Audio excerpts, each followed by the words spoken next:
ഹരിശ്രീ Yusuf. Yes sir. എങ്ങനെ കൊണ്ട് കാര്യങ്ങളൊക്കെ സ്മൂത്ത് ആയിട്ട് പോകുന്നു. കഴിഞ്ഞ തവണ കണ്ടപ്പോ ഞാനൊരു കാര്യം പറഞ്ഞു. എന്തായിരുന്നു സാർ പറഞ്ഞത്? കേട്ടില്ലായിരുന്നോ? ഇല്ല, മറന്നുപോയി. എന്താ പറ്റിയത്? ഓർമ്മക്കുറവുണ്ട്.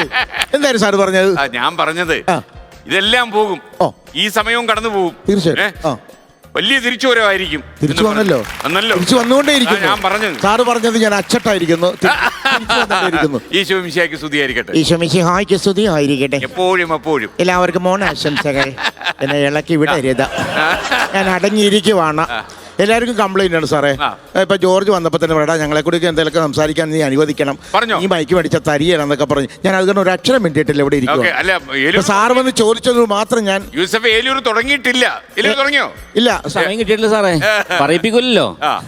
അമേരിക്കയിൽ എന്തോ പോയിട്ട് അല്ലെ ഡോളർ പ്രശ്നം ഉണ്ടായി? ഒരു പ്രശ്നം ഉണ്ടായില്ല, അതൊരു തമാശക്ക് വേണ്ടി ഉണ്ടായ സംഭവമാണ്. ഡോളർ പ്രശ്നമല്ല. ഞാനും ജാഫർ, ഷൈജു അടിമാലി, ഞങ്ങൾ എല്ലാവരും കൂടി അമേരിക്ക പരിപാടിക്ക് പോയപ്പോൾ ഒരു സൈഡ് ബിസിനസ് ആയിട്ട് കുറച്ച് CD കൊണ്ടുപോയായിരുന്നു വിൽപ്പന നടത്താൻ വേണ്ടി. ഓണക്കാസറ്റുകളൊക്കെ ഓണത്തിന്റെ സമയത്താ സാർ. അപ്പൊ ഓണമായിട്ട് ബന്ധപ്പെട്ട് തന്നെ പരിപാടിക്ക് പോയത് കൊമ്പത്ത്. അപ്പൊ നമ്മുടെ ഇടുക്കി സിനിമയിലൊക്കെ ഇച്ചിരി ഫേമസ് ആയിട്ടിരിക്കുന്ന ഇടുക്കി ജാഫറാണ് അന്ന് ഞങ്ങളുടെ CD വിൽപ്പനയുടെ ചാച്ചപ്പൻ. നല്ല വിൽപ്പനക്കാരനാണ്. അപ്പോൾ അദ്ദേഹം ആഡിറ്റോറിയത്തിന്റെ ഫ്രണ്ടിൽ തന്നെ മേശയൊക്കെ ഇട്ട് CD നിരത്തി വെക്കുന്നു. നമ്മുടെ ഷൈജു അടിമാലി, ഞാനൊക്കെ പുറത്ത് ഓടി കിടന്ന് വിൽക്കുന്നു. ആഡിറ്റോറിയത്തിന്റെ പുറത്തൊക്കെ പോയി ഓടി കിടന്ന് വിൽക്കുന്നു. അപ്പോൾ എനിക്കിത് വിൽക്കുന്ന ആവേശമായതുകൊണ്ട് ഞാൻ 2 ആഡിറ്റോറിയം കഴിഞ്ഞൊക്കെയാണ് പോയി വിറ്റോണ്ടിരിക്കുന്നത്. പുറത്തുള്ള റോഡിലുള്ള സായിപ്പന്മാർക്ക് വരെ വിറ്റോണ്ടിരിക്കുകയാണ്. അങ്ങനെ വിറ്റുകൊണ്ടിരിക്കുന്ന സമയത്ത് ഈ ജാഫർ ഇടുക്കി വന്നിട്ട് ഒരു അച്ചായൻ ഒരു $100 കൊടുക്കുന്നു. അപ്പോൾ ജാഫർ ഉടൻ തന്നെ ഒരു CD കൊടുക്കുന്നു, $95 കൊടുക്കുന്നു. അപ്പോൾ ഈ അച്ചായൻ പറഞ്ഞു, CD ഒന്നും വേണ്ട, മിമിക്രിക്കാരനല്ലേ? അതെ, $100 എല്ലാ മിമിക്രിക്കാർക്കും ഞാൻ $100 വെച്ച് കൊടുക്കുന്നുണ്ടെന്ന് പറഞ്ഞു. കാരണം അത്രയ്ക്ക് ഇഷ്ടമാണ് മിമിക്രിക്കാരെ. ജാഫറിന് $100 കിട്ടി. ഇവൻ തൊട്ടടുത്തിരിക്കുന്നു, ഇവനും കിട്ടി $100. എനിക്ക് തന്നു. വേറൊരു ആർട്ടിസ്റ്റ് സോളമൻ ചങ്ങനാശ്ശേരി ഉണ്ടായിരുന്നു, അവനും കിട്ടി $100. ഞാൻ ആ പരിസരത്തില്ലായിരുന്നു, ഞാൻ പുറത്ത് കച്ചവടം നടത്തിക്കൊണ്ടിരിക്കുമായിരുന്നു. കാരണം എൻ്റെ ആവേശത്തിൽ കൂടുതൽ കച്ചവടം കിട്ടാൻ വേണ്ടി ഞാൻ കുറേ ലോങ് ആയിരുന്നു. അപ്പോൾ ഇവനെ അന്വേഷിച്ച് ഞാൻ നടക്കും, ഇവന് മാത്രമേ പൈസ കിട്ടാത്തുള്ളൂ. അപ്പോൾ ഓടിച്ചെന്ന് പുറത്തുനിന്ന് വിളിച്ചു കൊടുത്ത് പെട്ടെന്ന് എന്നോട് പറഞ്ഞു, നീ കച്ചവടം നടത്തു, എല്ലാ മിമിക്രിക്കാർക്കും $100 വെച്ച് കൊടുക്കുന്നുണ്ടെന്ന് പറഞ്ഞിട്ട് 6000 രൂപയല്ല സാർ, അന്ന് 6000 രൂപയാണ്. അറിയണ്ടല്ലോ കരുതി ഞാൻ അവിടെ നിന്ന് ഓടി വന്നിട്ട് അപ്പോൾ ഈ അച്ഛനെ കാണില്ല.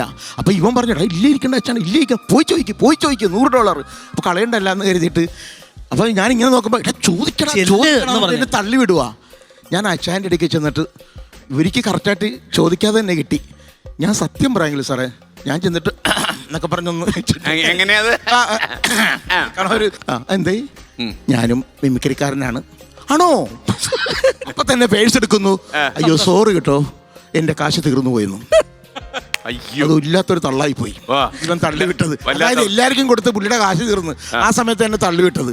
അപ്പം ഞാൻ സത്യം പറയില്ല സാർ, ചമ്മി എന്ന് പറഞ്ഞ ശരിക്കും ചമ്മി. കാരണം ഒരു കാര്യമില്ല, ചോദിച്ചു തന്നൂല്ല, പക്ഷെ ദൈവം എന്നെ കൈവിട്ടില്ല. പിന്നെ ഡോളർ അപ്പം തന്നെ അച്ചായൻ്റെ അടിക്കലായിട്ട് വേറെ അച്ചായൻ. അപ്പോൾ പുള്ളിയുടെ വണ്ടി ബ്രേക്ക് ഡൗൺ ആയി, അതുകൊണ്ട് ടാക്സിക്ക് പോകാൻ വേണ്ടിയുള്ള കാശേ ഉള്ളൂ. അപ്പം അയ്യോ ബ്രേക്ക് ഡൗൺ ആയി, വണ്ടിക്ക് പോകാനുള്ള കാശേ ഉള്ളൂ, അതുകൊണ്ട് കേട്ടോ അനിയൻ അടുത്ത പ്രാവശ്യം തരും എന്ന് പറയുകയും ചെയ്തു. അപ്പോൾ തന്നെ ഒരു അച്ചായൻ പറഞ്ഞു, ഏയ് ഫ്രാൻസിസ്, ഞാൻ ഡ്രോപ്പ് ചെയ്യാമല്ലോ, എന്തിനാ ടാക്സി വിളിക്കുന്നത്? അതെ. ഓ അനിയ പിടിക്കും, $100 എനിക്കും കിട്ടി. അങ്ങനെ എനിക്ക് ആ അച്ചായന് എവിടെയെങ്കിലും ഉണ്ടെങ്കിൽ ഫ്ലോറിഡയിലാണെങ്കിൽ ആ അച്ചായന് മിമിക്രിക്കാരുടെ എല്ലാവരുടെയും ഒരു നന്ദി പറയണം. കാരണം അത്രയ്ക്ക് ഇഷ്ടമാണ് അദ്ദേഹത്തിന് മിമിക്രി. അല്ല, പാട്ടുകാരുണ്ട്, ഡാൻസുകാരുണ്ട്, എല്ലാവരും ഉണ്ട്. പക്ഷേ മിമിക്രിക്കാരെ മാത്രമേ വിളിക്കുള്ളൂ. പിന്നെ ആന്റണി പോയ 10 പൈസ വയ്ക്കത്തില്ല അല്ലേ? ഇപ്പൊ അച്ചായൻ ഒരു $100 വേണ്ടി അലഞ്ഞോണ്ടിരിക്കുക. അടുത്ത തവണ അമേരിക്കയിലേക്ക് പോകുന്നത് എപ്പോഴാ? അടുത്ത തവണ അമേരിക്കയിലേക്ക് പോകുന്നത് ആരെങ്കിലും വിളിച്ചാൽ. മറ്റേ പാട്ടൊന്ന് പാടി, ഏകാന്ത പതികൻ ഞാൻ. ഏകാന്ത പതികൻ ഞാൻ, ഏകാന്ത പതികൻ ഞാൻ,